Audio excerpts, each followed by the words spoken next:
Are you ready to receive the Word of God? Everybody put that in the chat. I am ready. Sabi mo sa katabi mo, I'm ready. Genesis chapter 39. Magbabasa ho tayo ng 15 verses today before we dive right into the Word. Genesis 39 verse 1. Now Joseph had been taken down to Egypt. Potiphar, an Egyptian president who was one of Pharaoh's officials, the captain of the guard, bought him from the Ishmaelites who had taken him there. The Lord was with Joseph so that he prospered, and he lived in the house of this Egyptian master. The Lord was with Joseph so he prospered. So hindi siya sinamahan ng Lord dahil prospero siya, naging prospero siya kasi sinamahan siya ng Panginoon. Big difference. Verse 3, when his master saw that the Lord was with him, and the Lord gave him success in everything he did. Pardon me for stopping again. When his master saw what the Lord has done to Joseph, nung napansin ng master yung prosperity na binigay ng Lord kay Joseph.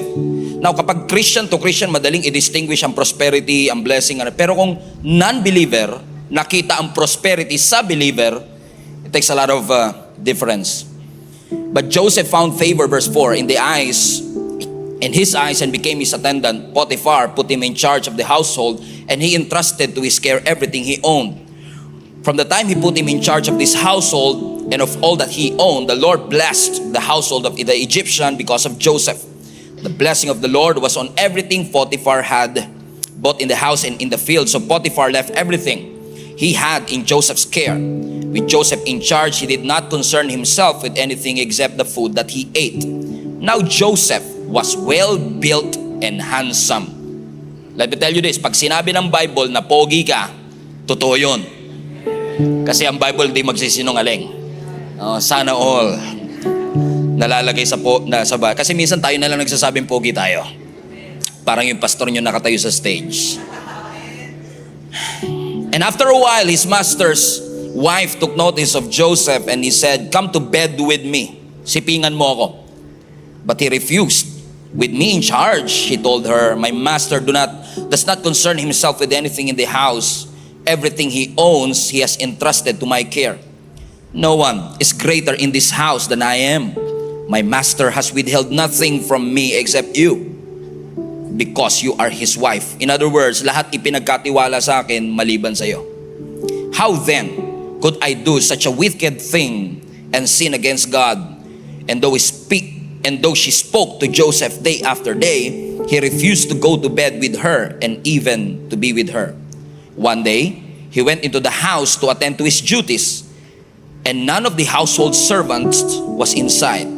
She caught him by his cloak and said, "Come to bed with me." But he left his cloak in her hand and ran out of the house. When she saw that he had left his cloak in her hand and ran out of the house, she called her household servant. "Look, this Hebrew has been brought to us to make sport of us. He came in here to sleep with me, but I screamed." Wow. Marami talaga storyteller. "When he heard me scream for help, he left his cloak beside me and ran out of the house." Meaning, frame up ng babaeng ito si Joseph sa kasong rape. Pag-uusapan po natin ngayon, pinamagatan nating victory over temptation. Victory over temptation. Everybody say victory. O tukso, layuan mo ako.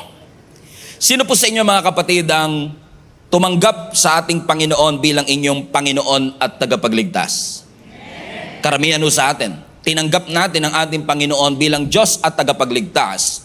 Pero napansin niyo ba na kahit Kristiyano tayo, tinutukso at natutukso pa rin tayo.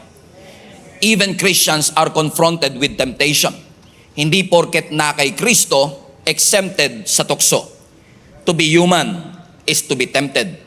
Hanggat tao ka, pwede kang tuksuin, pwede kang matukso.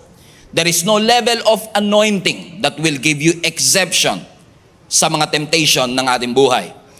Pero bago tayo magpatuloy, kailangan lang klarong-klaro muna sa ating lahat na hindi naman po kasalanan ang tukso in itself.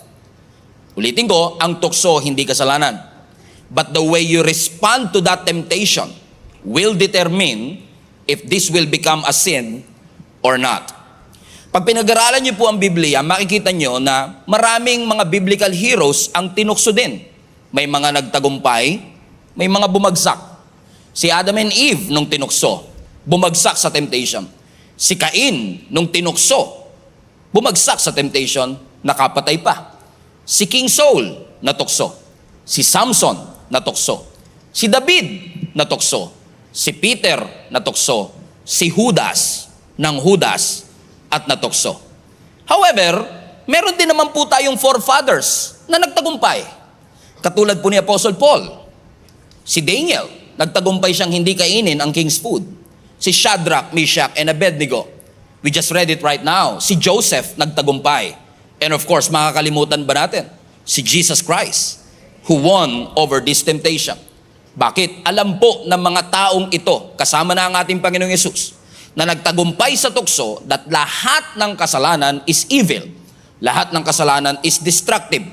May mga kasalanan at temptation na nagbibigay at nagdadala ng consequences na pagdudusahan mo in your lifetime. May mga kasalanan at temptation din naman na magdadala ng consequences hindi lang sa lifetime mo, kundi sa susunod na lifetime ng iyong mga anak at ng iyong mga apo. May mga kasalanang nakakapagsira ng relasyon. May mga kasalanan at temptation na mapupunta ka sa kulungan. We can be tempted about everything. You can be socially tempted. Tempted sa alcohol, cigarette, any forms and any kinds of addiction, overspending, overeating, drugs, and sexual immorality. Kaya nga po si Apostle Paul one time sa Romans chapter 7, nabanggit niya po na alam kong makaka-relate tayong lahat. Ang sabi po niya sa Romans chapter 7, I do not understand what I do. For what I want to do, I do not do. But what I hate, I do. Nakaka-relate ba kayong gano'n? Sa madaling sabi, yung gusto kong gawin, hindi ko magawa. Tapos yung hindi ko gustong gawin, yun naman ang aking nagagawa. Verse 22, for in my inner being, I delight in God's law, but I see another law at work in me, waging war against the law of my mind and making me a prisoner of the law of sin, which is at work within. Everybody say within. Put that in the chat. Within. What a wretched man I am. Who will rescue me from this body that is subject to death? Thanks be to God who delivers me through Jesus Christ our Lord. So then I myself in my mind, I must slave to God's law, but in my sinful nature, I must slave to the law of sin. Pansinin nyo, even Apostle Paul are saying, sinisikap kong gawin ang tama, pero bakit parang kung ano yung dapat kong ginagawa, hindi ko ginagawa, at yung hindi ko dapat ginagawa, yun ang aking nagagawa. Para bagang kahit may motivation at puso ako na sundin ang Panginoon, there is another law that works within me, ang sabi ni Apostle Paul, na parang nagmamanipulate sa kagustuhan kong mangyari. Bakit? Nadi-discern ni Apostle Paul na ang temptation by its very nature, mali na kagad. Yung sinful temptation na ito na ini-introduce sa atin, yung sinful thoughts na ito na ini-introduce sa atin, sa ating puso at sa ating konsensya, nararamdaman na po kagad nating mali ito. In fact, let me just establish this mga kapatid na most of us can easily discern ano ang tama at mali. Madaling malaman ang difference ng black and white. Ang mahirap i-differentiate yung white sa dirty white. Yung tama sa mukhang tama. Nakukuha niyo po ba ako mga kapatid? Pero ang sinasabi sa atin ng scripture na lahat tayo mga kapatid, kahit pa idinidesire natin na ibigay natin ang ating buhay sa ating Panginoon, there will always be some sort of power that will work contrary to what you desire para ikaw ay mapalayo sa ating Panginoon. In other words, all of us will face the heat of temptation, the fire of that temptation. And let me tell you this, yung fire na yan na ating pagdadaanan, yung temptation na yan na pagdadaanan natin, yung apoy na yan can either make us or melt us, depends on how we will respond into it. Are you still with me mga kapatid? Na para bagang mapapansin ninyo na parang sinasabi ni Apostle Paul, yun ang gusto kong gawin, hindi yun ang aking nagagawa. Bakit to? Kasi napansin nyo ho ba na hindi ka naman matutokso sa isang bagay na malakas ka. Madalas natutokso ka dun sa lugar na mahina ka. So kung mapapansin nyo, yung mga bagay na nagfo-fall ako, hindi ka nagfo-fall doon, at yung mga bagay na mahina ka, malakas ako doon. So kung mapapansin nyo, ang tukso very personal.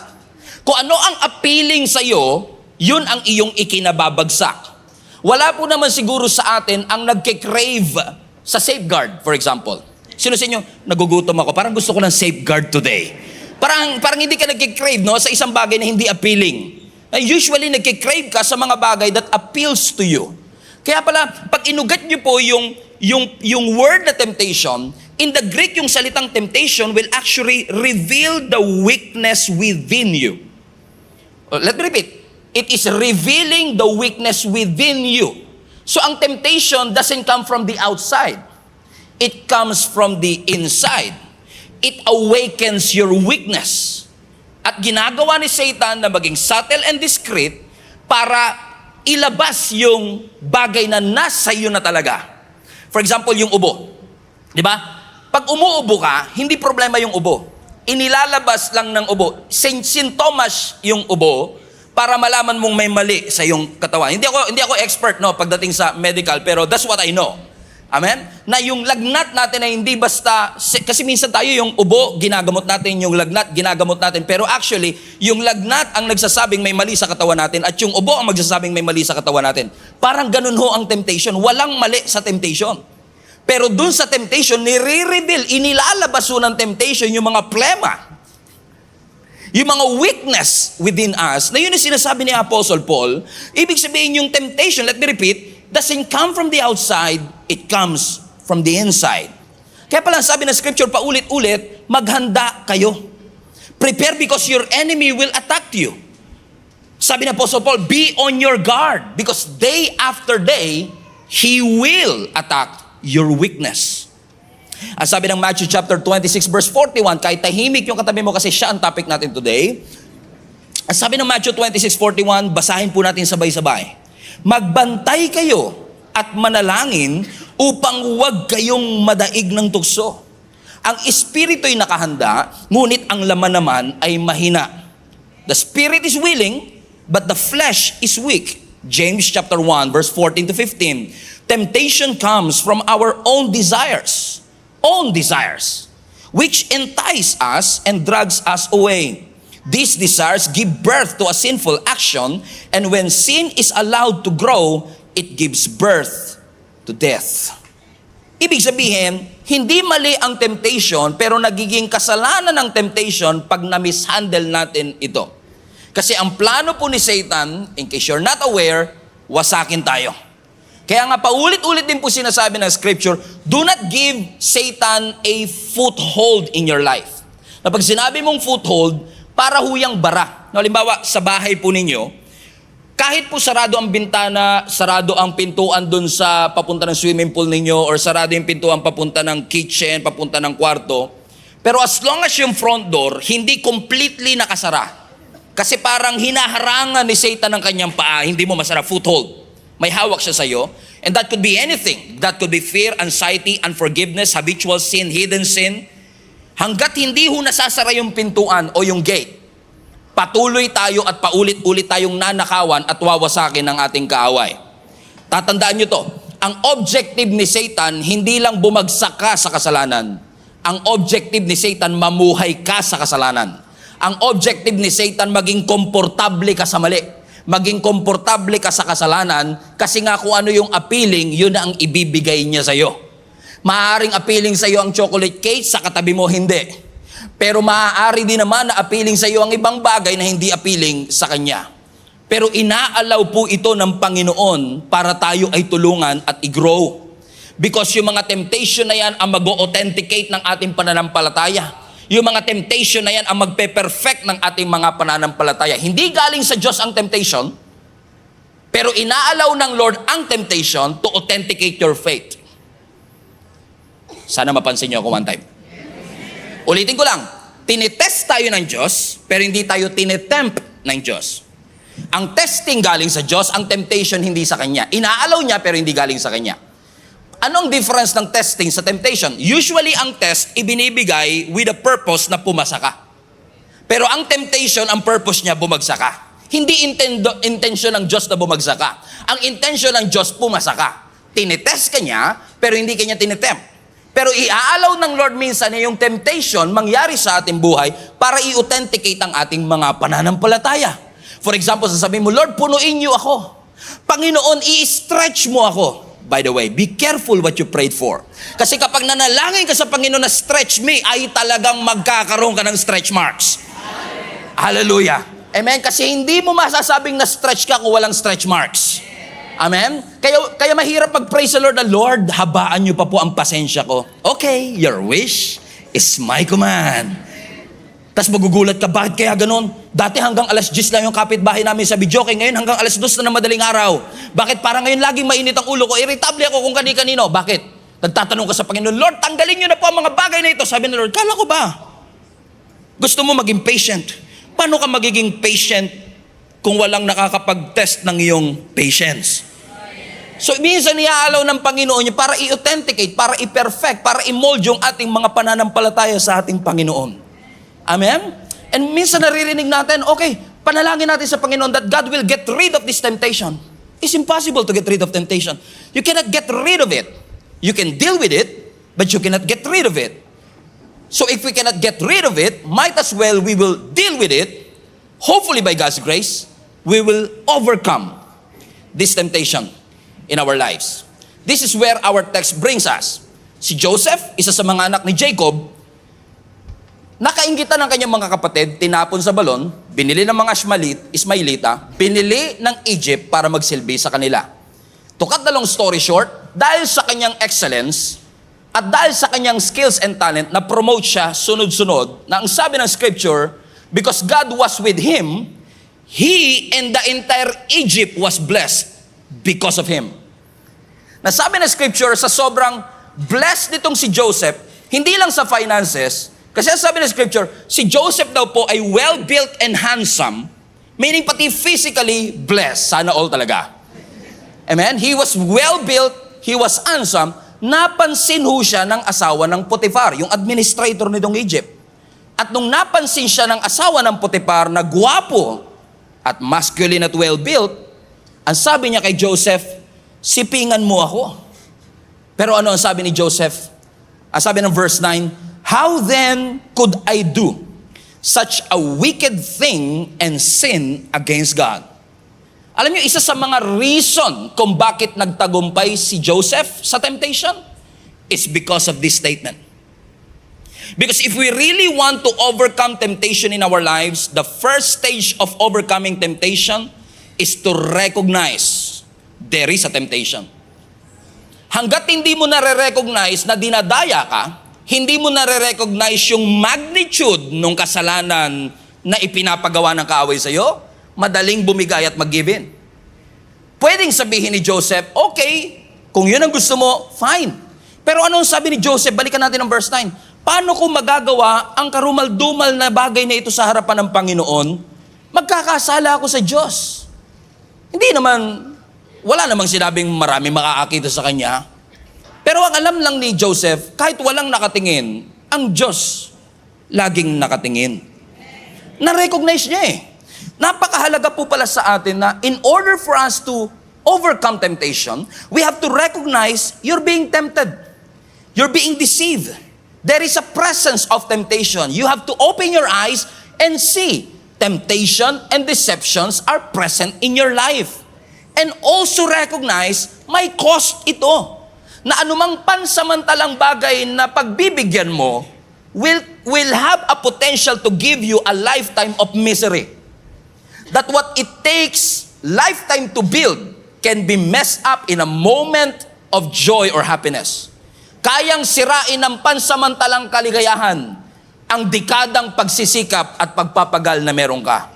And once na-recognize mo, mas mahalaga yung pinaghirapan ko, mas mahalaga yung pamilya ko, mas mahalaga yung ministry, mas mahalaga yung simbahan, mas mahalaga yung trabaho, mas nagkakaroon ng power ang bawat isa sa atin na ma-overcome ito if we recognize you are being deceived. Napansin niyo mga kapatid, ang sabi ng verse 7, dahil gwapo itong si Joseph, sana pansinin niyo ako one time lang, no? Dahil napansin, ako naman sana pansinin niyo. Biro lang. Nung napansin, pansinin niyo sa verse 7, ang sabi ng scripture, the master's wife took notice of Joseph. Kung mapapansin niyo, yung babaeng ito, napansin si Joseph. And alam ko, marami tayong theory na sinasabi nila, Pastor, madali lang naman kay Joseph na tumanggi dito sa asawa ng Potiphar kasi malamang naman matanda na to sa kanyang edad. Siguro si Joseph medyo bata-bata pa. Tapos sabi nga ng scripture, handsome. Hindi naman sinabi ng Bible na yung asawa ni Potiphar maganda eh. Pero imagine niyo in that day and age, in that culture, ikaw si Potiphar, mataas ang katungkulan mo sa Egypt. You can choose whatever and whoever woman you want. So I submit to you that this master's wife is one of the most beautiful woman in the entire country. Amen? At itong isa sa pinakamaganda babae, napansin si Joseph. And it's very important for us na madalas tayo napapansin tayo ng kaaway. Kaya nga kung iniisip natin na kapag naglingkod tayo, kapag nagpastor tayo, exempted na tayo sa temptation, nagkakamali po kayo. In fact, pag nagpastor kayo at naging part kayo ng serve team, mas nagiging target kayo. Napapansin kayo. Parang tumitindi commitment niya na. Nag-enroll na naman sa growth track yan ah. Nag-enroll na naman sa link up yan ah. Bigyan ng pagsubok yan. Bakit? Mapapansin ka eh. So walang problema doon. Talagang mapapansin. Naalala niyo si Job? Di ba? Ibinida siya ng ating Panginoon kay Satan eh. Sabi niya, napansin mo ba? Yung anak ko si Job, matuwid dyan sa harapan ko. Kaya nga sabi ko kay Lord one time, Lord, wag mo na ako ibida ha. Okay na po ako. Kasi alam ko nangyari kay Job eh. Pagkatapos may ibida. So napapansin ng kaaway kung ano yung commitment level that we have. Pero kung napansin ng babae si Joseph, dapat marunong din tayong mapansin yung deception. Kailangan ma-recognize din natin. Teka lang, nadadaya yata ako ah. Kasi imagine niyo mga kapatid, no? Wala naman po siguro sa atin, nung gumising tayo kaninang umaga, nasabi kagad natin sa sarili natin, alam mo, parang gusto ko magpatukso ngayong araw na ito. Wala naman siguro, no? Na parang plano ko ngayong bumagsak sa temptation ng aking buhay. Wala naman siguro. Nung gumising ka kaninang umaga, ang purpose mo, pumunta ng church, magpakalalim sa Panginoon, lumakad, kasama ang ating Panginoon. And here comes, mabagal na driver sa harap mo. Kinat ka ng bigla-bigla. At imbis na hallelujah ang masabi mo, iba ang nasabi mo. At imbis na turo ang, ibang daliri ang nabigay mo. Bakit? There is always a temptation everywhere. We have good intentions not to fall. We have good intentions para hindi bumagsak sa kasalanan. Kaya nga ang pinaka-effective arsenal ni Satan, pandaraya. Dadayain niya tayo, ipapakita niya na parang nami-miss natin yung maraming bagay. At kapag ang temptation ibinigay sa atin ng kaaway, tumitindi lalo siya. Kapag nagre-reason tayo, okay lang yan. I can handle it. Yun ang first stage eh. Hindi mo ma-recognize yung bigat. Ang mas nare-recognize mo, kaya ko siya. Okay lang, di ko naman siya masyadong type. Chat lang naman. Message lang naman. Massage lang naman. Okay lang yan. Friendly naman kami. Wala naman kaming ginagawang masama. And little by little, yung deception na yan ang nagiging building blocks ng kaaway para tayo ay magkaroon ng strongholds. At karamihan ng mga taong kilala ko, lalo na yung mga Christians na bumagsak sa pagsubok, mga tao na nag-fall into sin, madalas they mean well. Hindi nila gustong bumagsak. Pero baka nagkaroon lang ng overconfidence sa ating sarili. Kaya huling-huli na bago niya na-realize na daya ako. Kung kailan hiwalay na yung pamilya, saka natin marirealize na daya ako. Kung kailan lugi na ang negosyo, saka po natin marirealize na daya ako. Kung nawalan na tayo ng kita, saka natin marirealize, scam pala yun. Minsan sa relationship, marami ring scam. Late mo nang na-realize, may asawa pala siya. Late mo nang na-realize, kung kailan nagastos mo na yung tuition fee, parang maraming gumawa nito ah. Kita ko yung mga tumawa dito sa harap eh. Tsaka lang nangyari. Bakit? Karamihan ng deception, karamihan ng temptation, very subtle, very discreet. Pero kahit na gaano ka stealth ang mode ng temptation, kahit gaano ka subtle at discreet ang temptation, let me give you some hope. Kahit gaano ka subtle ang temptation, lahat ng strategy ng kaaway, pare-pareho. Yung schemes ng kaaway, the same.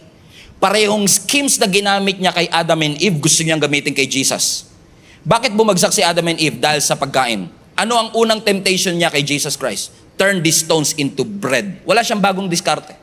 Lahat ng diskarte ng kaaway paulit-ulit. At kung mare-recognize lang tayo at may-educate tayo.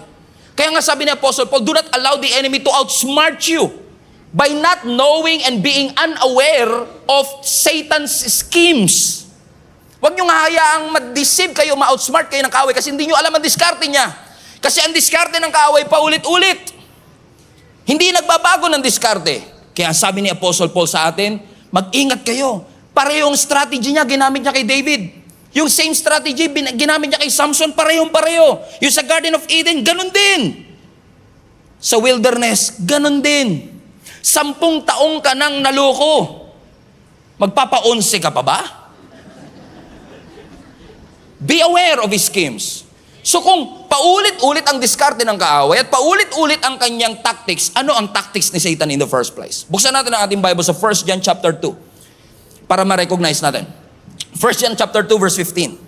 Do not love the world or anything in the world. If anyone loves the world, the love of the Father is not in them.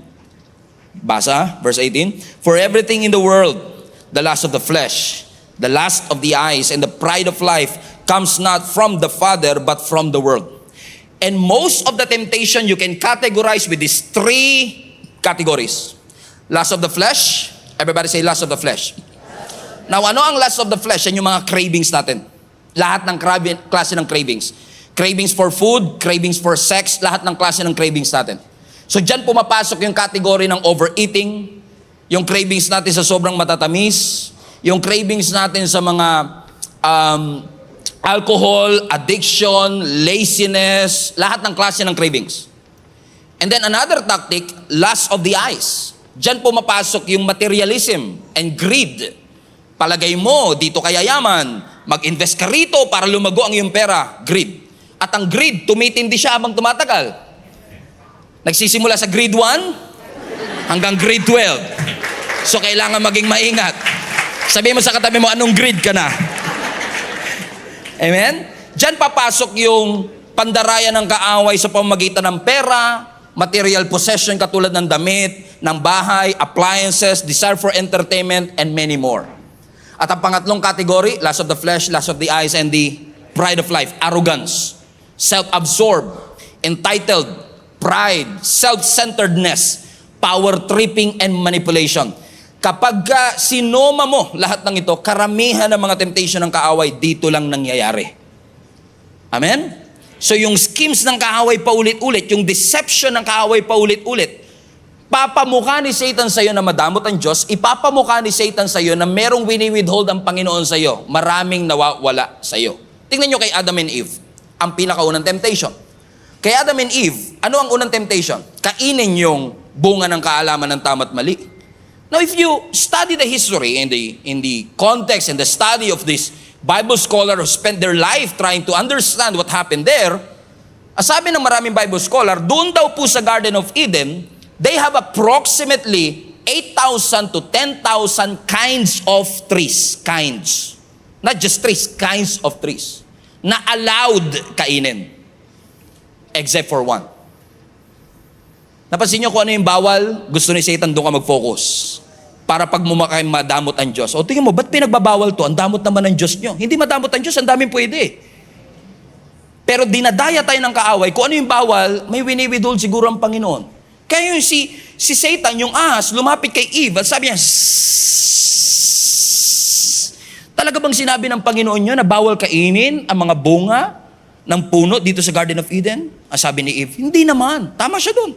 Hindi naman. Pero sabi niya, itong puno na nasa gitna ng Garden of Eden, yan ang hindi namin pwedeng kainin. Sapagkat kami mamamatay. Ang sabi ni Satan, hindi kayo mamamatay. Alam kasi ng Diyos na kapag kinain niyo yan, mabubuksan ang inyong kaalaman at kayo'y magiging Diyos. Hindi nila na-realize na yung wisdom na binibigay ng Lord sa kanila, para na rin silang Diyos. Pero anong ginagawa ng kaaway? Tinutwist ng kaaway yung Word of God na hindi nila namamalayan. Satan will make you focus. Ito yung binawal ng Diyos. So pag mumukain ni Satan na madamot ang Diyos, so hindi mo ma-recognize ang temptation kasi nagmumukhang masama ang Diyos sa iyo. Alam mo, magbisyo ka, maraming nawawala sa iyo pag di mo yan ginawa. Alam mo, mas masarap gumawa ng mali kaysa mamuhay na kasama ang Diyos. Sasabihin ni Satan, alam mo, ang sex, physical lang naman yan. Huwag ka maniwala doon sinasabi ng pastor niyo. Sex is just physical. Okay lang tignan mo, hindi mo naman nahahawakan eh. Pag nahawakan mo na, okay lang hawakan mo, hindi mo naman titikman eh. Pag natikman na, okay lang tikman mo, hindi mo naman ngunguyain eh. May progression. Ididisib tayo ng ating kaaway. So we really need to learn how to recognize it. Is this fall in the category of lust of the flesh, lust of the eyes, or the pride of life? Recognize you're being tempted. Recognize the temptation, and more importantly, recognize the cost of this. Kung gagawin ko ito, magbibigay ito ng pansamantalang kaligayahan, but my family will suffer in the future. And with that, you will start to realize this is a deception. And after recognizing it, number 2, ways that we can overcome temptation is to resist temptation. So number 1, recognize. Number 2, resist. Everybody say resist. So ano ang sabi ng scripture? Ang sabi ng verse 7, si Joseph pa rin ito. So na-recognize niya, how can they do such a thing? Ang sabi ng verse 7, after a while, his master's wife took notice of Joseph, and ang sabi ng scripture, come to bed with me. So inaya o inakit ng asawa ni Potiphar, itong si Joseph, sipingan mo ako. Pero ano sabi ng verse 8? But he refused. Resist. Tumanggi si Joseph. Hallelujah. Sana samahan niyo naman ako. Amen? Tumanggi si Joseph. At madalas mga kapatid, sa unang temptation, madaling tumanggi. Ang mahirap, kaya nga resist eh. Madaling mag-refuse sa una, pero pag paulit-ulit, yun yung mahirap. Amen. Do you understand mga kapatid? So ano nangyari? Nung tinanggihan ni Joseph yung asawa ni Potiphar, hindi huminto yung asawa ni Potiphar. Tinuloy pa rin niya. Ang sabi ng verse 10, and though she spoke to Joseph day after day, so every single day, come to bed with me. Come to bed with me. And every single day, Joseph refused to go to bed with her or even to be with her. Bakit? Alam ni Joseph, pwede akong tuksuhin, pero hindi ko kailangang magpatukso. Alam ko na kailangan kong i-resist ang bagay na ito kasi alam kong sisira ito sa pagtawag ng Panginoon sa akin, ng calling ng Panginoon sa aking buhay. Ano po? Okay. Ano po ang gagawin ninyo kapag one day, gumising kayo madaling araw, pagbaba nyo ng kusina, nakakita kayo na magnanakaw sa loob ng bahay ninyo? Hindi rin kayo makapaniwalang may magnanakaw kasi wala naman siya mananakaw, di ba? Pero assuming na mayaman po kayo. At pagbaba ninyo ng hagdan, nakakita kayo magnanakaw, gaganon-ganon ka pa pagbaba mo. Anong gagawin mo? Obviously, papalayasin mo yung magnanakaw, right? That's the logical thing to do. Pero nakakita na ho ba kayo ng pagbaba niya, nakakita na magnanakaw? Kumain ka na ba? Kain ka muna, tara. Kain ka muna. Wala akong nakitang ganon. Pero spiritually speaking, marami sa ating ganon. Na-recognize mo na there is a deception. Na-recognize mo somebody is stealing your joy and peace. And yet, imbis na palayasin at i-resist, pasok. Nag-text yung ex, pasok. Eh, tinitignan lang naman ng ex mo kung may lugar pa siya sa buhay mo. Ikaw naman, pasok. Nagkape ka na? Sabi mo sa katabi mo, resist. Amen? You can do. In order for us to overcome temptation by the grace of God, we will do everything that we can. Everything that we can to get the thief out of our life. What you allow into your heart, what you allow into your mind, what you allow into your heart, it matters. It matters what you listen to. It matters who you listen to. It matters what you see and how you see it. It matters how you speak and how you say it. It matters what you allow in your heart because what comes in will always come out. Ano po sabi ng James chapter 4 verse 7? Submit yourselves then to God, resist the devil, and he will flee from you. The devil is just waiting for the opportunity to get into your heart. And you should know who you are and whose you are. You cannot resist the devil kung hindi mo kilala kung sino ka. Amen? Sa palagay mo yung suot ng katabi mo ngayon, kung papatalunin natin siya sa swimming pool, tatalon agad siya na hindi siya magbibiyes? Kung yung suot kaya ng katabi mo, kung maglalaro tayo sa putikan, willing siya na magpaputik? Malamang hindi. Kasi mahal tong suot ko. Favorite ko tong damit na ito.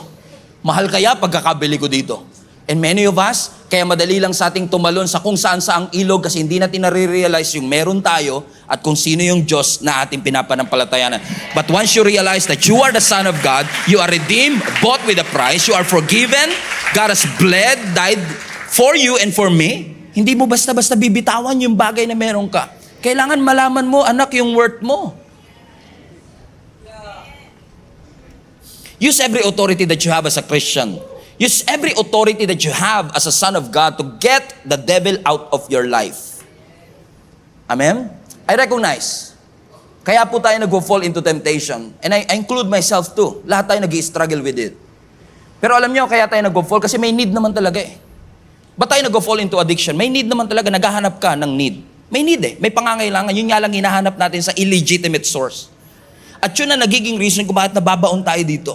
We cannot resist it kasi nga, nalulubog tayo at nalulubog po tayo sa mga bagay na ito. Let me tell you this, the only way for us to overcome temptation is to recognize and resist the devil in our lives. Hindi porket nag-worship tayo at lukot na lukot ang mukha natin kanina, ay matutuwid ang ating buhay. You need God to be at the center of your life. You need the grace of God to overcome and resist the temptation. Hallelujah. Amen? Amen? In fact, let me tell you this, bago ko makalimutan. Kung nag-i-struggle ka sa isang bagay, hindi ka pa bumabagsak, pero nag-i-struggle ka, alam mo, pag nag-stay ka pa, babagsak ka. You know what I mean? Meron kasi sa atin na, tinitry mo i-resist, pero alam mo, katulad ng asawa ni Potiphar, paulit-ulit din. Every time makakakita ka ng ganitong movies, every time makikita mo yung ganito, makikita mo yung ganyan, parang pakiramdam mo, hirap na hirap ka, at ayaw mong bumagsak. The best way for you to do is to expose that struggle. Because ang lakas ng kasalanan, humihina kapag na-expose. So, look for somebody, a link-up group, somebody that you can trust and expose your struggle. Bro, can you help me? Kasi every night, nag-i-struggle ako with pornography. And when you start to expose that temptation, yung strength na kasalanan na babawasan, and you will start to resist that temptation by opening up. Amen? Sabi mo sa katabi mo, resist. So how can we overcome temptation? Number one, recognize. There is a temptation. Recognize the cause of it. Ang daming recognize yan. Number two, resist the temptation. At ang pangatlo, pinakauli, run. Takbo. Bakit? Katulad ng asawa ni Potiphar, kahit na pinaalis mo na, ayaw pa umalis. So kung di ka aalis, ako ang aalis. I will run away. Amen? Ano ang sabi ng verse 12?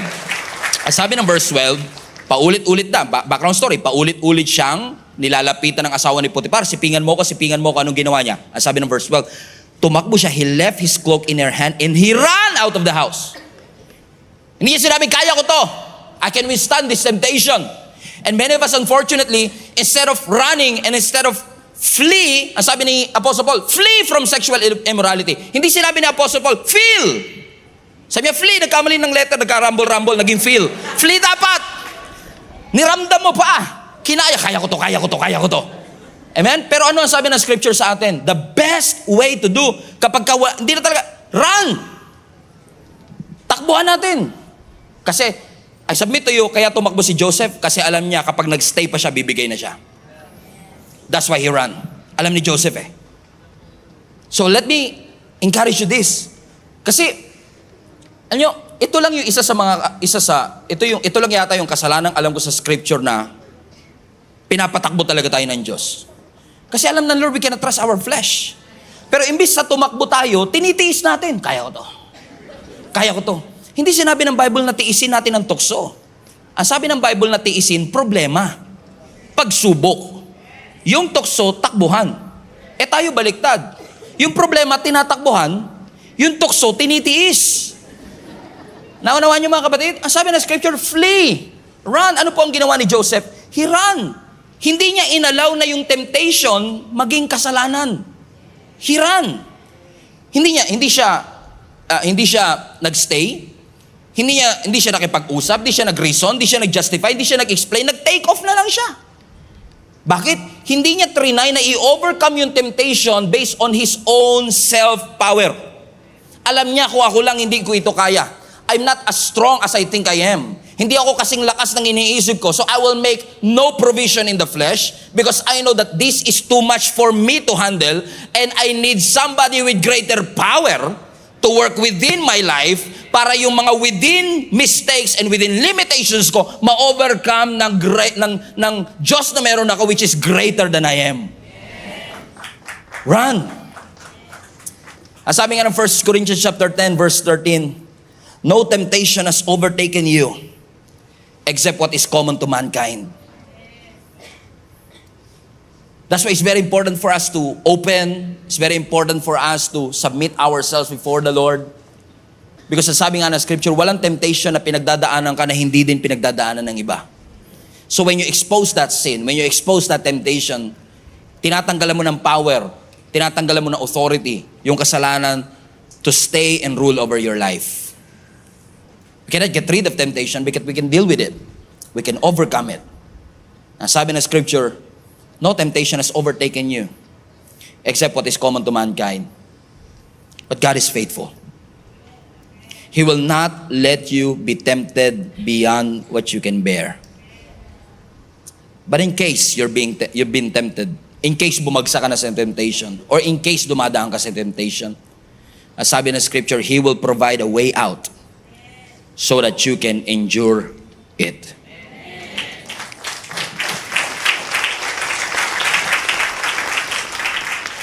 So anong susi, Pastor?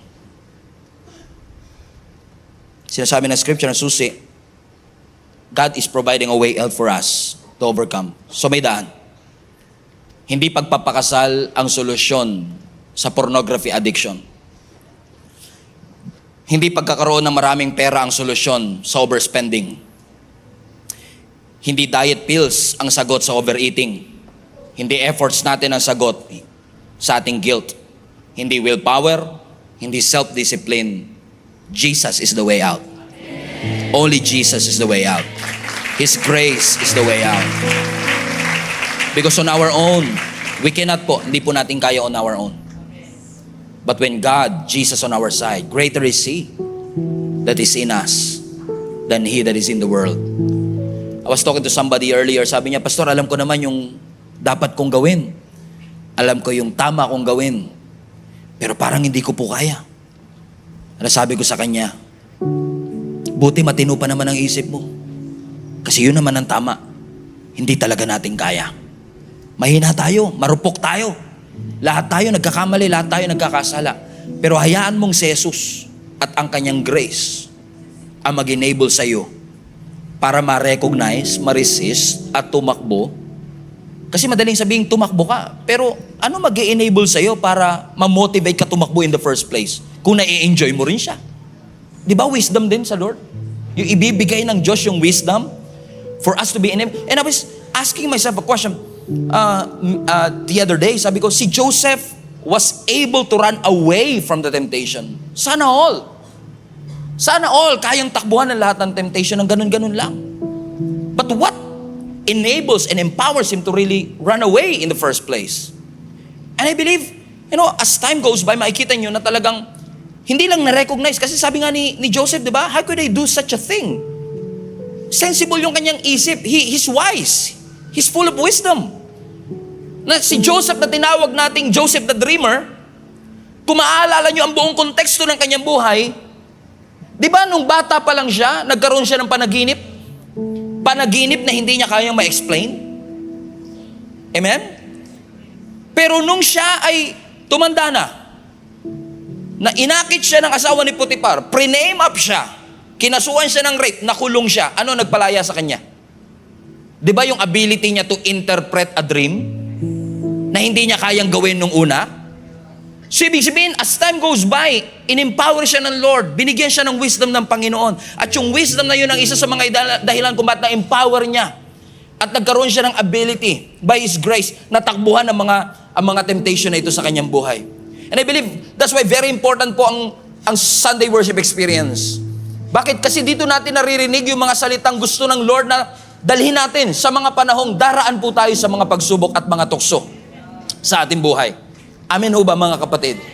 Kasi mahirap nang mag-aral pa ng patungkol nito pag nandun ka na sa gitna ng temptation. Teka lang ha, bago ka magpatuloy dyan, makikinig lang ako ng preaching about temptation ha. It doesn't work that way. That's why we need wisdom that comes from the Lord to resist, to run away. So I want to challenge you today and remind you, you cannot overcome that temptation all by yourself. You need God, and you need people also that can help you. Accountability partners. Mga taong mapagkakatiwalaan na magko-correct, magpapaalala sa iyo. Oh, nauulit na naman. Oh, nagsosolo ka na naman dyan. You need an accountability partner. Intentionally avoid isolation. Para tayo makapagtagumpay po. But above all else, we need God's grace. We need God to overcome. Let us make a decision today para sabihin natin po sa Panginoon, enough is enough na Lord. I need your grace to overcome this addiction. I need your grace to overcome this temptation. Alam ko, hindi ako alipin. I'm not a slave. I'm a victor. So starting from today, I will not be self-conscious. I will be Jesus-conscious. I will be conscious about what you did for my life, the finished work of our Lord Jesus Christ. That I know will empower me because I know and I remember I am the righteousness of God in Christ.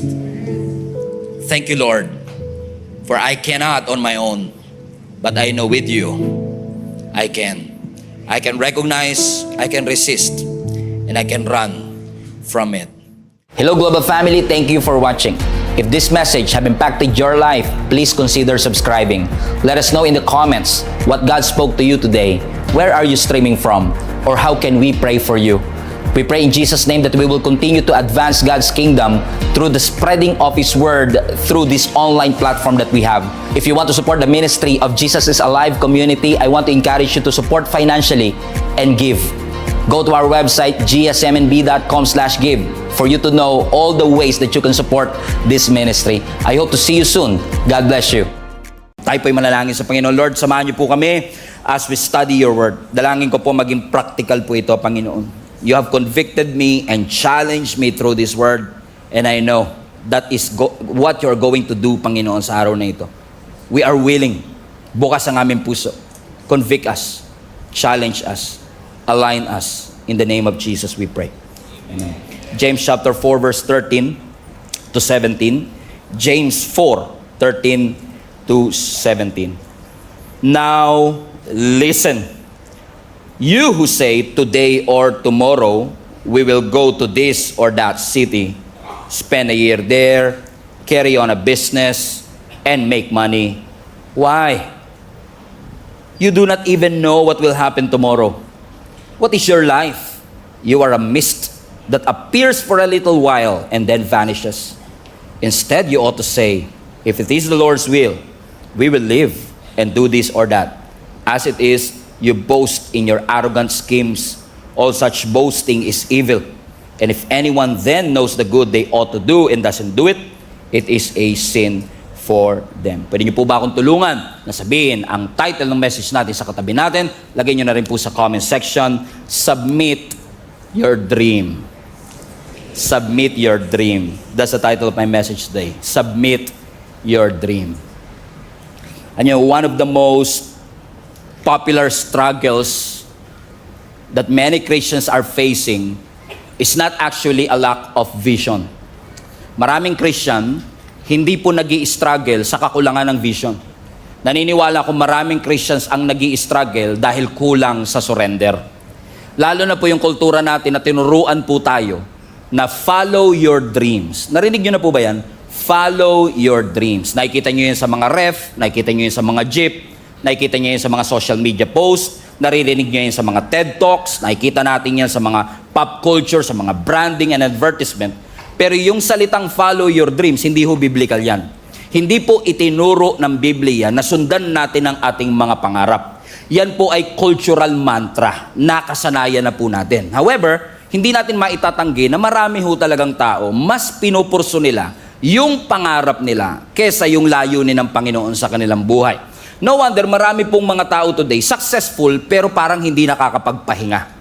Napansin niyo ho ba na maraming tao, they have the money, marami silang pera pero nawawalan ng meaning ang kanilang buhay. Oo, marami silang ginagawa, productive sila, but at the end of the day, their heart feels empty. Maraming mga Christians din in our generations today, parang paabante ng paabante yung career, pero paatras ng paatras yung calling. Something is wrong. I think something is, meron tayong bagay na nami-miss when we always pursue and follow our dreams and we neglect yung purpose ng Panginoon sa ating buhay. We have to understand na lahat po ng tao may puso. At lahat ng puso may pangarap. Pero ang puso natin nangangarap, pero kailangan nating maunawaan at mapaalalahanan na ang buhay natin may purpose. Kung ang toothbrush nga may purpose, ikaw pa kaya? Kung ang ilaw nga may purpose, ikaw pa kaya? Ang toothbrush, ang purpose niya, ipanglinis ng ngipin. At least siya, alam niya ang purpose niya. Ikaw, ako, tayo kaya? Ano ba ang purpose natin? Ang purpose lang ba talaga natin magtrabaho ng magtrabaho araw-araw, kumain, matulog, tapos na? O may mas malalim na meaning ang buhay? Ang purpose ba natin, uminhale ng oxygen at mag-exhale ng carbon dioxide? At pagkatapos nun, tapos na, mamamatay tayo, mawawala tayo dito sa mundo, at pagkatapos nun, tapos na ang ating buhay? Nagkakaroon po ng problema kapag yung purpose natin at yung plano natin ay nagko-compete with each other. Pag yung plano mo sa buhay at yung purpose ng Panginoon nagkaroon ng pagbabangga, ibig sabihin, hindi alam kung sino ang dapat mauna, marami ang nagre-resulta sa burnout. Okay? Everybody say burnout. Bakit nababurnout? Bakit ko sinabi na posibleng ma-burnout ang isang tao na hindi niya alam kung ano ang kanyang ipaprioritize? Because it's possible for us to dream outside God's design.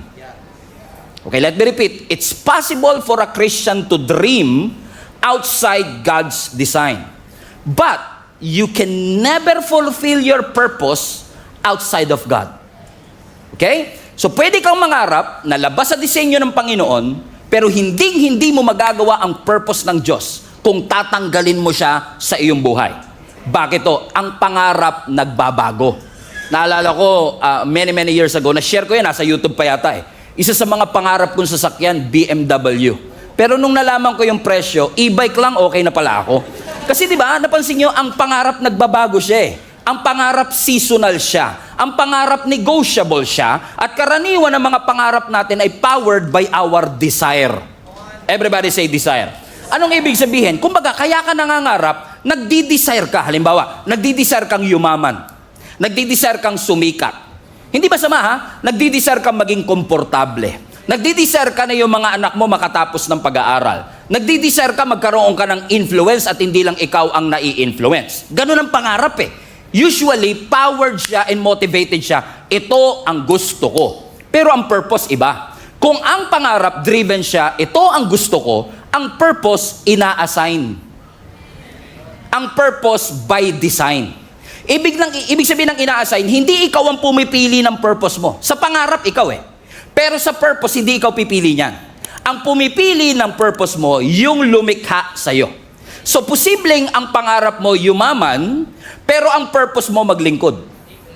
Okay? Posibleng ang pangarap mo maging sikat, pero ang purpose mo maging steward, sumunod, to build other people, o dalhin ang ibang tao pabalik sa ating Panginoon. Kumbaga, sa pangarap, laging sinasagot yung tanong na, ano bang gusto kong mangyari sa buhay ko? Pangarap yan eh.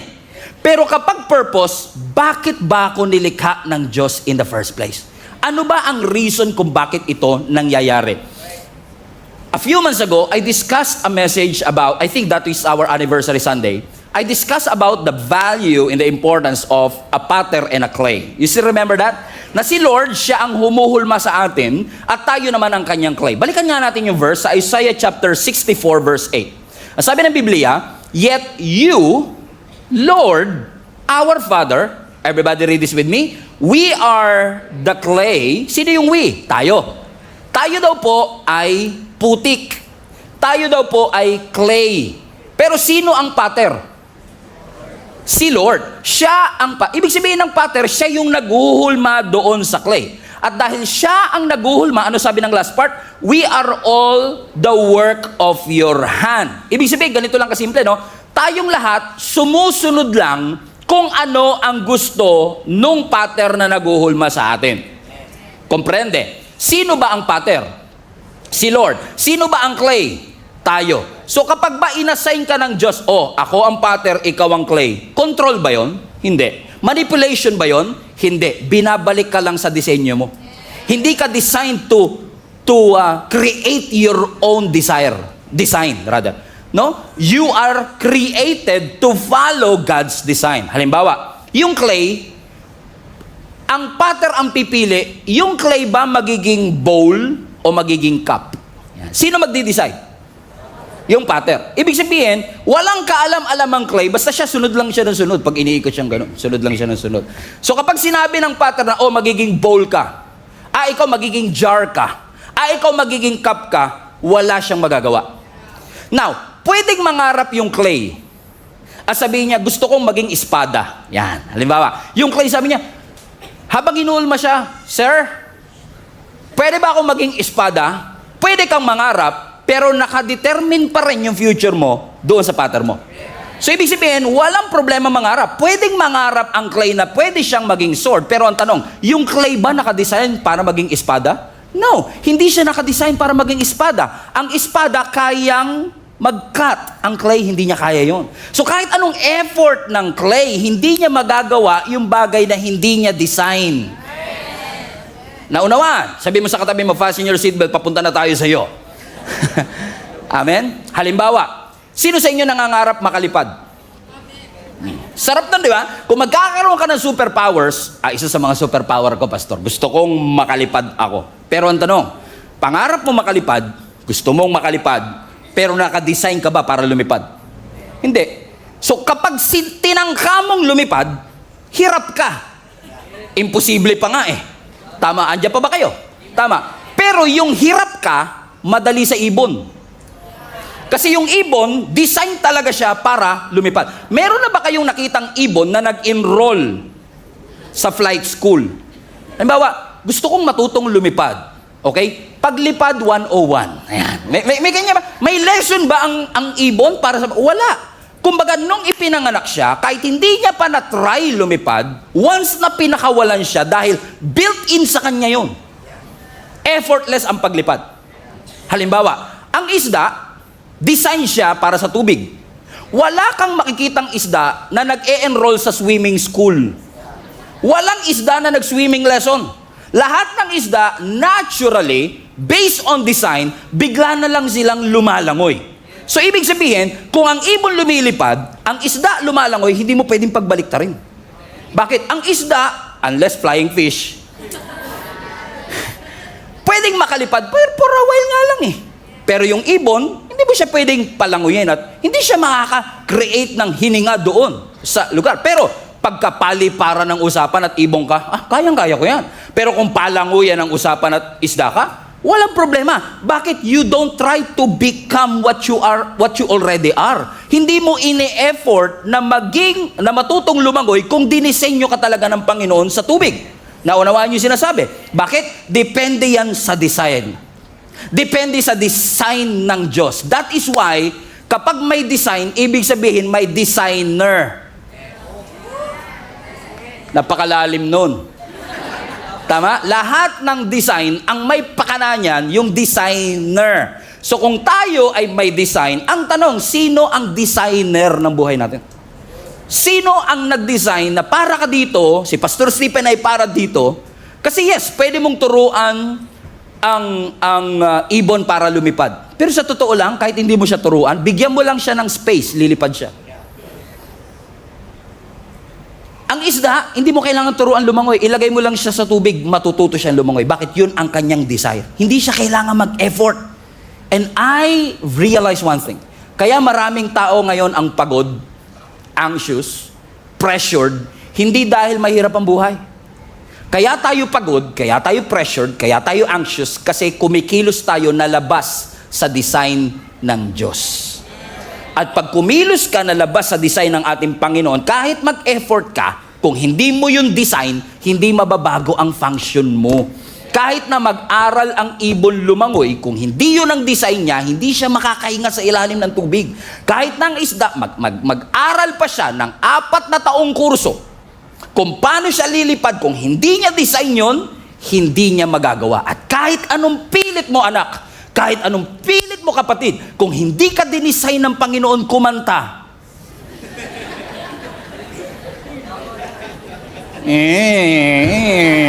Pastor, gusto kong kumanta. O sige na, gusto mong kumanta, pero tanongin mo, gusto ba namin? Yun muna ang tanong sa... Sabi mo sa katabi mo, wag mo na pilit.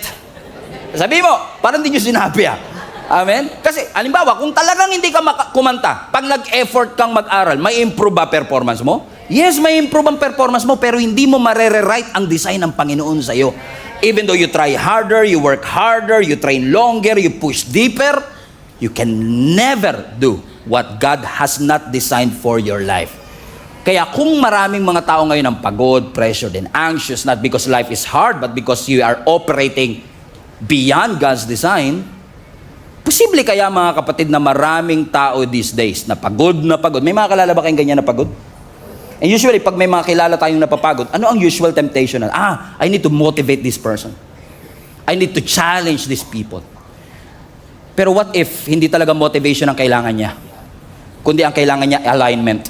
Nawala siya sa design, kailangan mo siyang ibalik dun sa alignment. Ibalik siya. Saan ba talaga siya tinawag ng Panginoon? Kasi pag pinipilit mo, mapapagod ka talaga Amen ba mga kapatid? For example, sino sa inyo nag-exercise? Exercise, ganito tayo. Exercise. Di familiar no? Pastor naman kasi December, ngayon talaga natin pag-uusapan yung exercise. Di ba pag nag-exercise kami, treadmill na tinatawag, no? Sa treadmill, tumatakbo ka dyan. Kahit gaano kabilis ang takbo mo, after 1 hour, nandun ka pa rin.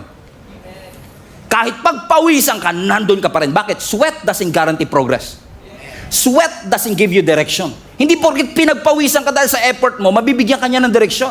Hindi porket pinagpawisan ka dahil sa effort mo, ay aabante ka na. Bakit? Hindi siya designed for that. Amen? Katulad natin, kahit anong training natin, kahit anong effort natin, nagwo-work lang ang training, nagwo-work lang ang effort kapag siya ay under sa design. Pwede mong turuan ang isda na lumangoy ng mas malalim.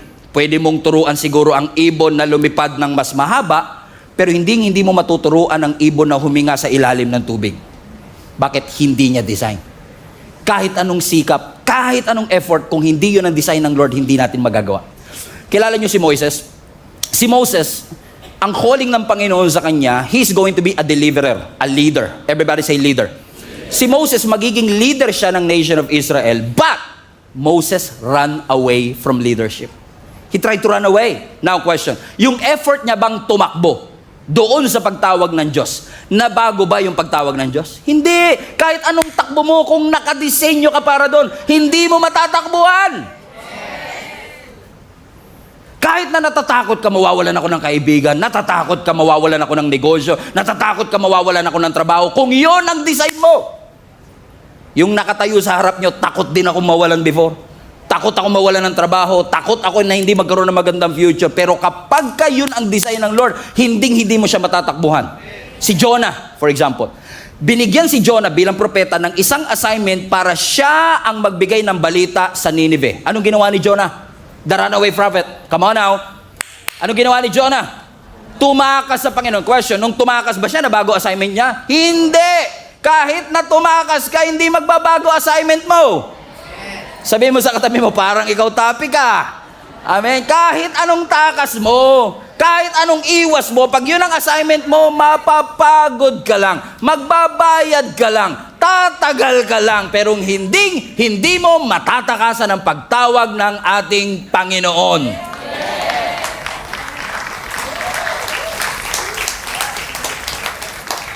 Kahit ikaw si Usain Bolt at ikaw ang may pinakamabilis sa pagtakbo, hindi mo mauunahan ng Diyos.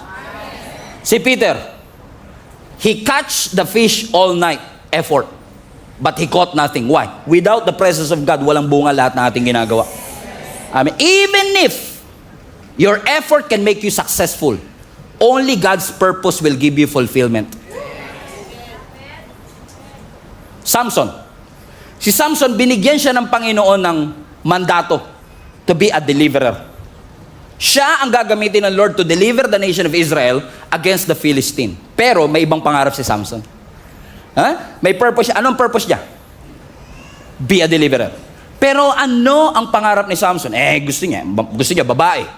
Di si Samson, naghanap ng maraming babae. Kasi gusto niya pleasure. Pangarap niya maging lover boy.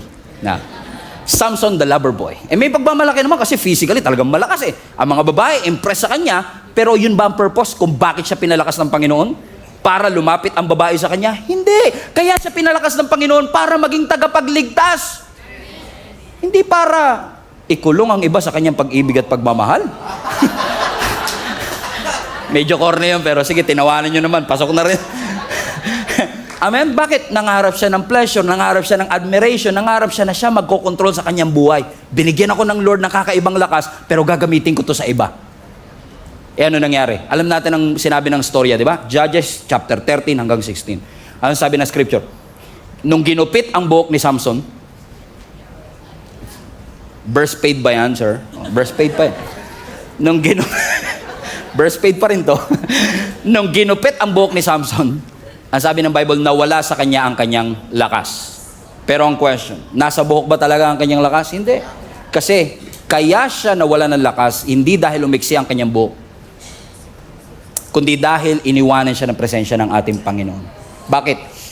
Kakahabol niya ng gusto niya, nawala sa kamay niya yung tunay na kailangan niya. Presence of God. What good is it that you gain the whole world, but forfeited your own soul? What good is it na nakuha mo lahat ng magagandang bagay sa mundo? Nabili mo ang pinakamahal na kama, pero hindi ka pa rin makatulog. Ang dami-dami niyong pagkain, wala kang gana. Why? Because food doesn't guarantee appetite. A good bed doesn't guarantee a good sleep. Vacation doesn't guarantee rest. Lalo pag ikaw magbabayad, hindi ka talaga mapapahinga. Kasi maya't maya, pambayad. Sabi mo sa katabi mo, vacation pa more. Amen? Because he chased what he wants, he loses something that is important to him. And that is his calling, his purpose. And that is the presence of God. Ba't pa kasi ang Panginoon, Pastor, nakikialam pa sa mga plano ko sa buhay? Ba't hindi na lang tayo hayaan ng Diyos na mag-succeed using our own terms? Ba't pa kailangan ng Diyos makialam sa mga plano ko sa buhay? First things first, sino nagbigay ng hininga sa'yo?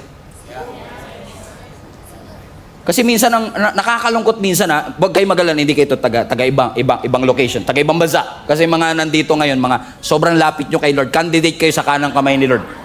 Sobrang bait ng buhay ninyo, na hindi kayo nagkakamali. Na minsan si Lord, ginagawa nating alternative. Yung parang, Lord, ito na schedule ko sa 2026, singit ka na lang kung kailan mo gusto. Hindi sinabi ng Bible, i-add mo si Lord sa schedule mo. Ang sabi ng Bible, seek Him first. Okay? And all these things. You have to understand something, mga kapatid, and I say this with love and humility. Life is more than just work. Ang buhay hindi puro trabaho lang. Hindi puro tulog lang. Ano kapag ang buhay mo puro trabaho pero walang meaning? Mapapagod ka. Mapapagod ka. Kailangan lahat ng ginagawa natin may rason. Lahat ng ginagawa natin may meaning. Kasi pag may meaning ang isang bagay, na-appreciate mo. Pag may meaning ang isang bagay, may malalim na dahilan. At pag may malalim na dahilan, kahit pagod ka, ipahinga mo, babangon ka. Pero pag exhausted ka na, pag empty ka na, yun ang pinakadelikado sa lahat. Pag empty ka na, mahirap na yun eh. Kasi wala ka ng drive, wala ka ng soul, wala ka ng motivation that you forfeited your own soul. And don't think for a moment na kapag may hiningi ka sa Diyos at hindi niya binigay, sasabihin mo kaya hindi binigay ni Lord yun, baka masyadong malaki yung dreams ko. No, God is not intimidated with your big dreams. Walang pangarap ang tao na mas malaki pa sa ating Panginoon. Kahit yung pinakamalaking pangarap mo, maliit yan sa harapan ng Panginoon. Kung maliit lang pala, Pastor, ba't di binibigay ng Diyos? Hindi binibigay ng Diyos yan dahil masyadong malaki para sa Kanya. Hindi binibigay yan kasi masyado siyang maliit kung ikukumpara sa purpose mo. Sabihin mo sa katabi mo, don't settle for less.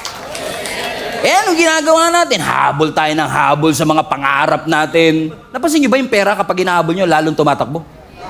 Tuwan-tuwa ka, sabi mo, malapit na yung 13-month pay. Wala pang 13 hours. Ubus sa at least dumaan, Pastor. Kakahabol mo ng pangarap mo, mag-isa ka na lang. Sino magsusustain sa'yo pag nagsosolo ka kakatupad ng pangarap mo? Akala mo ba madaling to pa rin ang pangarap? Hindi madaling to pa rin ang pangarap. Kaya nga po siya pangarap eh. Hindi siya madaling to pa rin. So kung tutuparin mo siya mag-isa, pag kailangan mo ng tulong, sino tutulong sa'yo? Wala. Mag-isa ka. Sino magsusustain sa'yo ngayon? Mag-isa ka din. Pero pag ang pinurso mo purpose, God is committed. Committed ang Diyos to give you, He is committed to have a responsibility for your future. So, hindi ikaw magsusustain sa sarili mo. Ang Diyos mismo ang magsusustain sa iyo. Amen? I did not do this in previous service and I've done this illustration a lot of times, but I will do it anyway. Okay? Kasi ang mga pastor naman paulit-ulit. If you have a Bible, open to Psalm 23 verse 6. Ang sabi ng scripture doon, blessings and mercy shall follow you all the days of your life, and you shall dwell in the house of the Lord forever. Blessings and mercy. Sino sa inyo gusto nyo ng blessing? Ulitin ko, sino sa inyo gusto nyo ng blessing? Sino sa inyo gusto nyo ng mercy? So, dahil gusto mo ng blessing, hinabol mo. Gusto mo ng blessing, pinangarap mo. Pero yun ba ang design? Sabi ng Bible, blessings and mercy shall follow you. For example, si Jenny tawagin ko, pinakamaganda babae sa balatang lupa.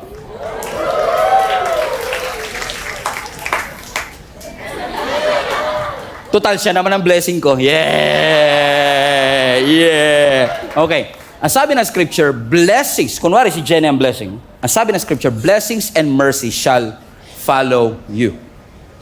So as you pursue God, by design, blessing should, no effort, blessing should by design. Ano ang condition? Pursue God and blessings will follow you all the days of your life. So ibig sabihin, when I pursue the Lord, I don't have to worry, may pambayad na ba kami? I don't have to worry, paano na yung mga anak ko? No, because it's automatically pursuing you. Kaya kapag pagod at hirap, binabaliktad mo yung design. You are pursuing the blessing. Habol ka ng habol sa blessing. Tapos, pag mag-isa ka na lang, sabi mo, nasa na si Lord? Iniiwan ako ng Lord. Hindi ka iniiwan ni Lord. Ikaw ang umiwan sa Kanya. Kaya, pag nasa ganitong sitwasyon ka kapatid, nagtataka ka, bakit mga desisyon ko, bubo? Alam mo yun?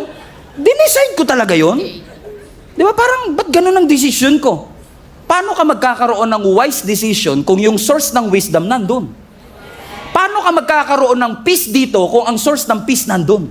Kaya sabi ng design, balik ka sa design. Ano ba ang design? Pursue it. And blessings and mercy shall follow you. Comprende? Thank you, be. Amen? Lahat naman kasi talaga, nung nagsimula, may purpose naman talaga yan. Lalo tayo na, halimbawa, sa mga OFW natin, mga nanonood online today, let me know in the comment section kung saan kayong parte ng mundo. Just for us to have a clear picture of as to how many people have been working abroad. Maaaring may kakilala ka nagtatrabaho sa abroad. Especially kung Christian yung nagtatrabaho sa abroad. Bago yan umalis dito sa bansa, nanalangin niya kay Lord. Sabi niya, Lord, aproban niyo lang yung visa ko. Maglilingkod ako sa iyo hanggang wakas. Actually, Lord, para mapatunayan ko seryoso ko, yung kalahati ng sweldo ko. Yan, Lord, 50-50, Lord, kalahati ng sweldo ko, itutulong ko para sa construction ng Gia Kamanaba Worship Hall. Ha? Bakit? Kasi nga, di ba? Ibig sabihin, karamihan ng umalis, missionary. May mission. Tama? Pagdating. Napalitan yung mission ng paano ko aasenso. Yun. Hindi masamang umasenso. Hindi masama. Ako nga, ina-advocate ko. Ipanalangin, di ba? Almost every week, pinagpe-pray ko, umasenso business ninyo. Walang problema sa pag-asenso. Pero ang problema kasi, 2 years ka na ron, 2 years ka na ron, okay. 2 years ka na ron, pero imbis na yung calling mo nag-upgrade, appliance mo nag-upgrade. Hindi ba sama na ma-upgrade ng tulad kayo, kakabili nyo lang ng oven this week dahil sa bonus nyo eh. Bumili kayo ng rep na 2-door. Diba? Walang problema. Pero teka lang, ano ba talaga ang purpose? Ba't mo siya pinag-pray in the first place? Hindi ko sila, kasi nung nangako ka naman kay Lord, wala naman ako dun eh. Kaya ikaw lang naman yung nangako. Hindi kita pinilit na mangako kay Lord. Ikaw ang nangako kay Lord. Sabi mo, Lord, ibibigay ko ang buhay ko sa iyo. Kaso, pagdating doon, nakalimutan mo na yung assignment mo. Nakalimutan mo na ang purpose mo, why you are there in the first place. Kaya parang dati, hindi kayo tatagay ibang church, kaya parang sila sabi mo, Lord, gamitin mo ko, Lord, gamitin mo ko. Nung meron ka na ng mga pangarap mo, Lord, i-maintain mo to. Lord, i-maintain mo to. Pero where was God when you are planning for all of these things? It was not even included. For example, dito sa church, may mga sitwasyon dito na minsan magtataka ka talaga. Talagang totoo yung love is blind eh. Alam niyo ibig sabihin? Pag kinilig talaga, hindi na nakikinig. May kilala ba kayong gano'n? Yung pag kinilig na, wala nang kinig-kinig yan. Tuloy yan, tuloy, di ba? So, dito, talagang minsan pagka, alam mo yung mga red flag na, alam mo na ano di ba? May problema, yung ganyan. Pero minsan, pag in love ka, di mo napapansin yun. Kaya kailangan mo ng mga kaibigan na magsasabi sa'yo na, hinay-hinay ka, pag-pray mong mabuti yan. Pero ano mangyayari? Dahil mahal na mahal mo, hindi ka makikinig. Eh, tituloy ka, bam, mahal mo eh. After 6 months, nag-break kayo. Niloko ka. Aroy. Aray mo. Bakit ko sinabing aray mo? Kasi pag nasaktan na broken heart, yung nakalimutang leader, babalikan. Pastor, heartbroken ako. Kung ako yon, ang sarap sabihin, nung kinilig ka, di ako kasama. Tapos ngayong heartbroken ka, sasama mo ako. Bala ka dyan. Bakit? Minsan tayo, pag nagpaplano, may sarili tayong mundo. Pero pag may problema, Lord, nasan ka? Yun ang problema. Yan ang problema. Tignan mo katabi mo, duguan na eh. O naalala nyo po noon, marami sa inyo dito, dati kayo nanonood sa live stream. Dumaan ang video ng Gia Kamanaba. Kaya napanood ninyo, one day sinabi nyo, ay may simbahan pala doon sa Caloocan, aatin ako. No, naalala nyo pa nung hindi ka pa umaatin dito in person, nanonood ka ng live stream. Kada post share, pam. Kada may post, pupusuan mo yan, pam. At kahit online yung service, nanonood ka lang online ha, yung puso mo present na present. Present eh. Tapos nakaating ka in person. Present ka na ngayon in the flesh, pero absent naman yung commitment. Something is wrong. Napansin nyo? May nagbabago eh. Question, nagbago ba sa service natin? Sunday pa rin naman tayo. Walang nagbago sa service. Ibig sabihin, walang nagbago through the years. Ay, meron pala. Yung priority mo. Nagbago. Nakalimutan na natin. Sabi ng Bible, seek first His kingdom and His righteousness, and all these things shall be added unto you. Alam niyo, ina-expect ko na yung message na to, hindi amenable. At pwedeng sasabihin nila, Pastor, minsan ka na nga lang nandito. Yan pa yung message mo. Pero tatay niyo ako eh. Responsibility kong paalalahanan kayo na meron kayong layunin at meron kayong purpose sa inyong buhay. Naalala mo nung hindi ka pa naglilingkod kay Lord, sabi mo, Lord, kahit anong role. Sige, Lord, bibigay ko. Tapos nung may role na, masyado naman demanding tong role na to. Lord, kahit saang ministry. Nung nasa ministry na, matagal pa ba yan? Because somewhere along the way, nakalimutan natin na kapag naglingkod, may sakripisyo.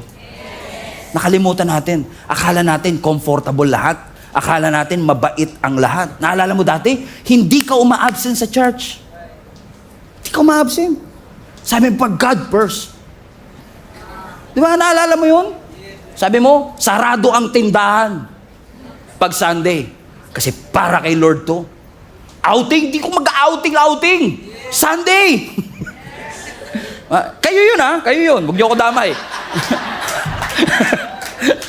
Di ba? Ikaw naman ang ako nun eh. Diba? Pero recently, di ba, napapansin mo, diba, pag may mga long weekend. Diba? Sabi mo, maganda magbakasyon dito Hindi masama Hindi masama. Pero minsan, nasa di ba? I mean, family first eh. O di nasa family na. Di nandun ka na sa resort, di ba? Say, woo! Habang nagagaganong ka, kami dito nakaganon, di ba?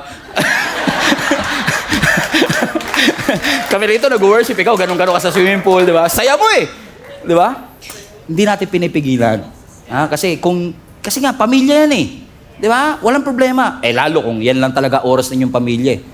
Pero alam mo na ang services natin every Sunday, 5 yan sa online. Meron pa yung Monday ng gabi. So alam mo may oras ka pag Monday, tapos na yung outing nun May internet? Meron. May access? Meron. Ano wala? Eagerness. Yun yung nawala. Hindi na nagbago yung church eh. Ang nagbago yung eagerness, nagbago yung priority. Eh, sabi nga nila, pag gusto, pagkaayaw, ako ba nagsabi? Kayo nag-fill in the blanks. Amen? Sabi mo sa katabi mo, ikaw talaga target ni Pastor today. Oo. Yung katabi mo, dati nag-a-adjust pa yan. Pag Sunday, di ba, sabi niyo, yun. Pero ngayon, wala. Eh, pwede mo ba sabihin, nanlamig ba siya, Pastor? Hindi naman siya nanlamig kay Lord. Masyado lang napasarap yung pahinga. Oh, bakit ko sinasabi? Tatandaan nyo to mga anak. Ha? Ang backsliding, pag sinabing backsliding, yung pagbalik mo sa lumang buhay, ang backsliding hindi nagsisimula sa rebellion. Walang nag-backslide, rebelde ka agad. Walang ganun. Karamihan ng nagba-backslide, if not lahat ng nagba-backslide, hindi rebellion ang simula. Ang simula, neglect. Kapabayaan. Yung dating importante, hindi na masyadong importante sa kanya ngayon. So anong ibig ko sabihin? Hindi ka naman biglang tumalikod sa Lord. Hindi ka biglang nawala sa Panginoon. Unti-unti mo lang tinigil yung dating ginagawa mo para sa Kanya. Kaya ang sabi ni James, are you still with me? Sugatan ah. Kaya ang sabi ni James sa James chapter 4, now listen, verse 13. Gia Kamanaba, makinig kayo. Lahat ng mga tao na nagsasabing, ngayon o bukas, pupunta kami sa Thailand. Pupunta kami sa Japan. We will spend a year there. We carry on with our business and to make money. Verse 14. Bakit? Bakit? You don't even know what will happen tomorrow. What is life? What is your life? You are a mist, hamog, galang. Alam niyo ibig sabihin ng hamog, fog? Pag hinalintulad yung buhay natin sa hamog, ibig sabihin, ngayon nandyan, mamaya wala na. Ibig sabihin, walang guarantee ng sustainability. Walang guarantee ng breath for tomorrow. Kaya sinasabi na, kayong lahat na nagsasabing, ngayon pupunta ako dito sa city nito, bukas pupunta ako dito, magtatayo ako ng negosyo, I will make money. Hold your horses. Hold your horses. Do you not know that your life is a mist? Have you hindi nyo ba na-realize na wala kang control sa oras mo, anak? Hindi mo hawak ang oras. Ang may hawak ng oras natin, ang Diyos. Hindi mo hawak ang karir mo kahit gaano ka kahusay. Hindi ikaw may hawak ng karir. Hindi ikaw ang may hawak ng iyong negosyo. Hindi ikaw ang may hawak ng bangko sa Pilipinas. No. Only God is the true source of everything. Amen? Let's go back to verse 13. Can I take a few minutes to digest these verses for you? Just one verse. I promise you it will be worth it. Wala naman kayong magagawa. Dito na tayo. Diba? So pasinin nyo to. Now listen, you who say today or tomorrow, we will, highlight this part, we will go. Everybody say, we will go. So sasabi ni James, kayong lahat na nagsasabi ngayon, gagawin namin to, bukas, gagawin natin. Bukas, dito kami pupunta. We will go. Everybody say, we will go. What does it imply? We will go. It implies what? Movement. Gagalaw ako. Pupunta ako dito. Sabi niya, we will go. Pero ang sinabi ng scripture, we will go. Depends on kung iaalaw ni Lord. Hindi, no? Sabi lang, we will go. So, ibig sabihin, yung kanyang direction ay self-initiated. Ako nag-initiate kung saan ako pupunta. So, ano naging basis ng decision? Preference. Ano naging basis ng decision? Opportunity. Ano naging basis ng kanyang decision? Ambition. Discernment. Pag tinignan mo, we will go, mukhang confident. Pero may submission ba? Come on? May submission ba kay Lord? No.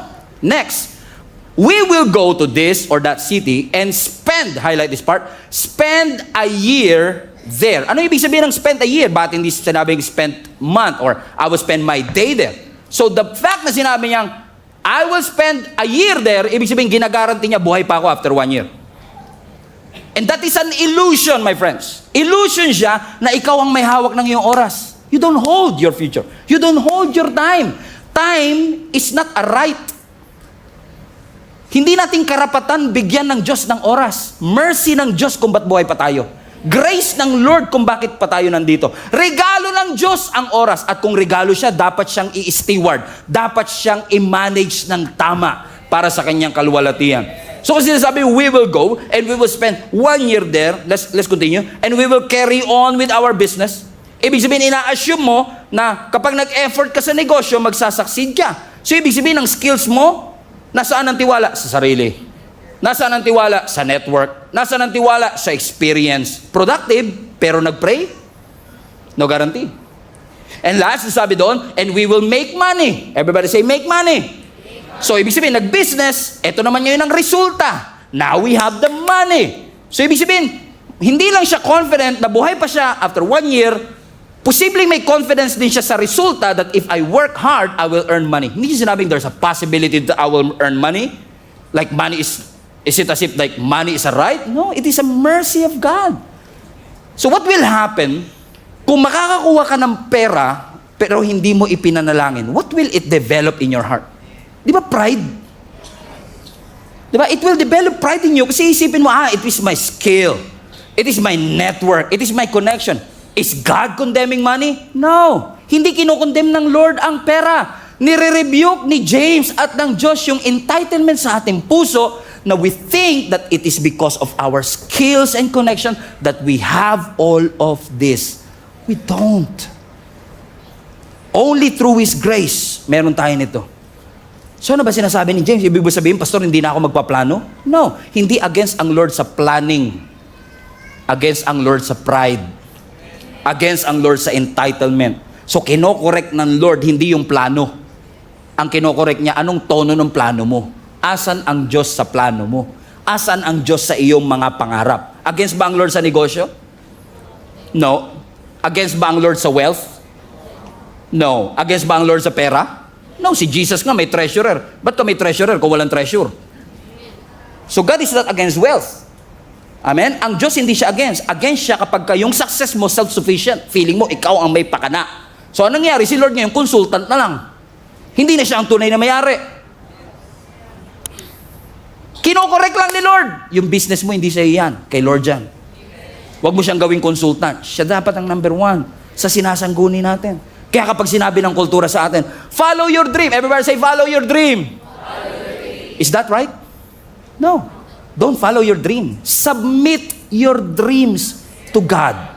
Huwag mong sundan ang pangarap mo. I-submit mo ang mga pangarap mo sa ating Panginoon. Kasi, yes, ang Diyos hindi siya against sa pangarap. Si Joseph nangarap, si Daniel nangarap. Hindi against ang Diyos na ikaw ay mangarap. Pero ang sinasabi lang ng Lord, yung pangarap na meron ka, i-offer mo sa Panginoon. Yung pangarap na meron ka, i-submit mo sa Diyos. Question, sino sa inyo willing mag-submit ng inyong mga dreams sa ating Panginoon? Ulitin ko lang, sino sa inyo ang willing mag-submit ng kanyang mga pangarap sa ating Panginoon? Taas kamay, taas kamay, taas kamay. Okay, third time is the charm. I'm setting you up. Clue. I'm setting you up. Sino sa inyo willing na i-submit ang inyong mga pangarap sa ating Panginoon? Sure? So pag sinabmit mo yan, papayagan mo ang Diyos na i-inspect yung pangarap mo. Papayagan mo ang Diyos na i-redefine ang pangarap mo. Okay pa rin sa'yo. Okay, ito matindi. Papayagan mo ba ang Diyos na i-resize ang pangarap mo? Okay. Amen pa rin ha. Ito, ewan ko na lang. Papayagan mo ba ang Diyos na i-replace ang pangarap mo? Kasi submission eh. Ibig sabihin, siya talaga ang masusunod. Kaya sabi ng Proverbs chapter 19, many are the plans in a person's heart, but it is the Lord's purpose that prevails. Many are the plans in a person's heart, but it is the Lord's purpose that will prevail. Maraming plano yung katabi mo para sa 2026. Nagpaplano na yan magpakasal. Kahit wala pang jowa. Hibang.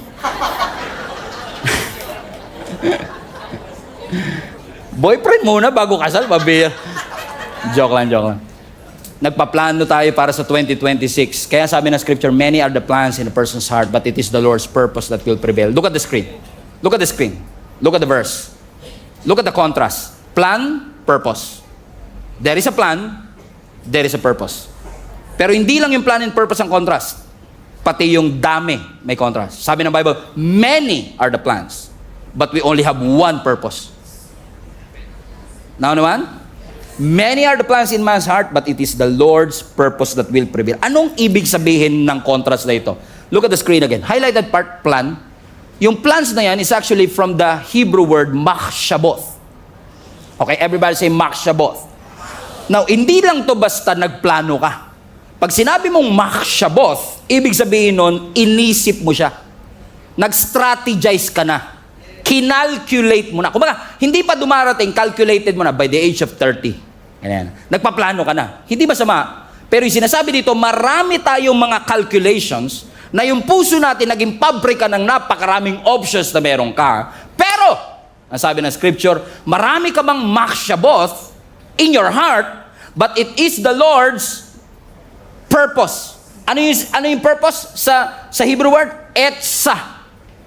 Matraffic dyan ngayon. Amen? Marami ka mang makshaboth, but it is the Lord Etsa that will prevail. Anong difference? Ang makshaboth, maraming thoughts, maraming strategy, maraming calculation, but it is the Lord's purpose that will remain. It is the Lord's purpose that will stand. It is the Lord's purpose that will